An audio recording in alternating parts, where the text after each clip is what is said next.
పర్యావరణ పరిరక్షణే లక్ష్యంగా రాష్ట్ర ప్రభుత్వం కృషి చేస్తుంది. ఇందుకోసం ప్రతి నెల 3వ శనివారం స్వర్ణాంధ్ర స్వచ్ఛంద్ర కార్యక్రమం నిర్వహిస్తుంది. దీనిలో భాగంగా పలు జిల్లాలలో ఈ రోజు నిర్వహించిన కార్యక్రమాలలో ప్రజా ప్రతినిధులు, ఉన్నతాధికారులు, ప్రజలు పాల్గొన్నారు. ఆ విశేషాలేంటో ఇప్పుడు చూద్దాం. ప్లాస్టిక్ రహిత ఆంధ్రప్రదేశ్ మన అందరి లక్ష్యం కావాలని రాష్ట్ర సాంఘిక సంక్షేమ శాఖ మంత్రి డాక్టర్ డోలా శ్రీ బాల వీరాంజనేయ స్వామి అన్నారు. ఒంగోలు జిల్లా మార్కాపురంలో నిర్వహించిన స్వర్ణాంధ్ర స్వచ్ఛంద్ర కార్యక్రమంలో భాగంగా ర్యాలీ నిర్వహించారు. ఈ ర్యాలీలో జిల్లా కలెక్టర్ ఏ తమీం అన్సారియా, స్థానిక ఎమ్మెల్యే కందుల నారాయణరెడ్డి, పొదుపు మహిళలు, విద్యార్థులు పాల్గొన్నారు. ఈ సందర్భంగా మంత్రి మాట్లాడుతూ కాలుష్యకారక సింగిల్ యూజ్ ప్లాస్టిక్ను వినియోగించవద్దన్నారు. జూట్, క్లాత్, పేపర్ బ్యాగుల వినియోగాన్ని ప్రోత్సహించాలన్నారు. ప్రతి ఒక్కరూ ప్లాస్టిక్ రహిత బ్యాగులను ఉపయోగించాలని అనంతపురం శాసనసభ్యుడు దగ్గుపాటి ప్రసాద్ తెలిపారు. పాత ఊరులో నిర్వహించిన స్వర్ణాంధ్ర స్వచ్ఛంద్ర కార్యక్రమంలో ఆయన మెప్మా ఆధ్వర్యంలో తయారు చేసిన ప్లాస్టిక్ రహిత బ్యాగుల కేంద్రాన్ని ప్రారంభించారు. నగరంలో ఇప్పటికే 95% ప్లాస్టిక్ కవర్లను నిషేధించామన్నారు.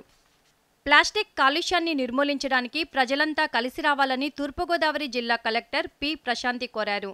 రాజమహేంద్రవరంలో నిర్వహించిన స్వర్ణాంధ్ర స్వచ్ఛంద్ర కార్యక్రమంలో ప్లాస్టిక్ వాడకాన్ని ఆపేద్దాం పేరుతో ర్యాలీ చేపట్టారు. ప్రతి నెల ఒక్కో థీమ్తో కార్యక్రమం ఎస్ఏ కార్యక్రమాన్ని చేపడుతున్నామన్నారు. పర్యావరణానికి జరిగే అనర్థాలపై అవగాహన కల్పించే కార్యక్రమాలు చేపట్టినా ప్లాస్టిక్ వినియోగాన్ని ఆశించిన మేర తగ్గించలేకపోతున్నామని, ఇకనైనా ఈ అంశంపై ప్రతి ఒక్కరూ దృష్టి సారించాలని కోరారు. నంద్యాల జిల్లాలో చేపట్టిన స్వర్ణాంధ్ర కార్యక్రమంలో నంద్యాల పట్టణాన్ని సుందరీకరణం చేసుకున్నామని మైనారిటీ న్యాయశాఖ మంత్రి ఎన్ఎండి ఫరూక్, జిల్లా కలెక్టర్ రాజకుమారి సూచించారు.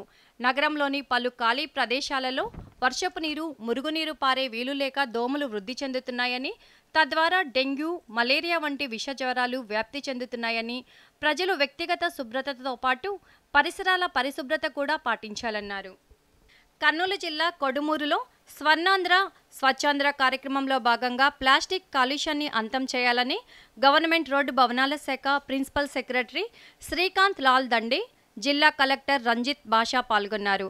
ప్లాస్టిక్ కాలుష్యం క్యాన్సర్తో పాటు పలు అనారోగ్యాలకు దారితీస్తుందన్నారు.